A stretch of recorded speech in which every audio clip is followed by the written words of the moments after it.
Today in class, we simplified trig expressions using our 8 trig identities. So for example, we might be given sine of x times secant of x, and our only directions are to simplify.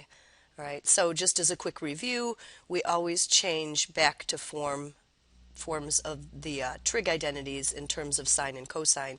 So we know that the secant is 1 over the cosine of x. And when we multiply two fractions, we multiply across, so we get sine of x over cosine of x, which turns out to be tangent of x, and that's our simplified expression. So what we're doing today that's different, we're still going to be using our 8 trig identities, but what we're going to do is use them to prove other trig identities. So all of our problems today will have equal signs, and the main difference is that we'll still be simplifying, but we'll know where we're going, as opposed to when we simplify, we are just moving to get to a more simplified form. Let me show you what I mean. Let me do an example.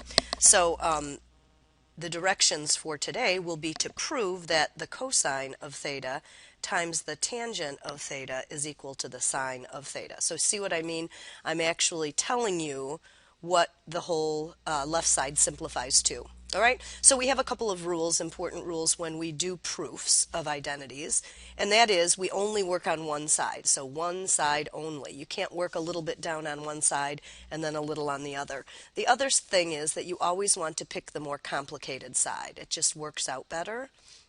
So pick the complicated side. So I'm going to start here, and just like before, I'm going to multiply cosine theta. I'm going to simplify tangent of theta to sine of theta over cosine of theta. All right, and then I drew another equal side, and I work vertically. It makes much more sense because we have this right side here.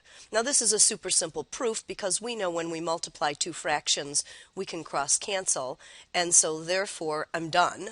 When I'm done, I signify by underlining that twice. And we know that we're finished because that right side, we've made the left side turn into that. Okay?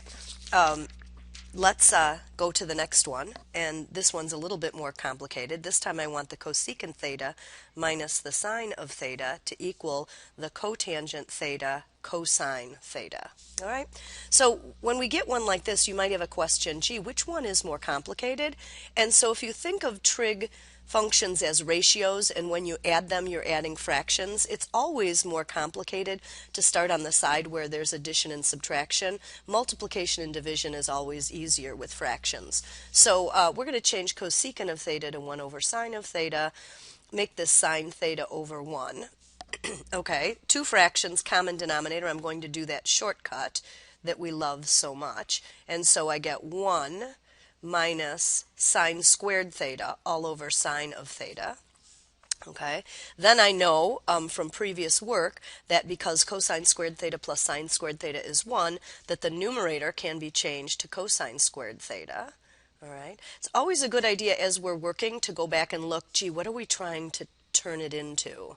All right, so I have a cosine on the top. I need a cotangent. So here's a trick that you'll use often, and that is when you have one fraction, split it up to the product of two fractions. So hopefully you can see how I changed cosine squared theta over sine to this expression. All right, I'm almost there. The cosine over the sine is cotangent theta times the cosine theta. I go back and I check, and sure enough, that's what I need, so I'm going to underline it 2 times, and then I'm done.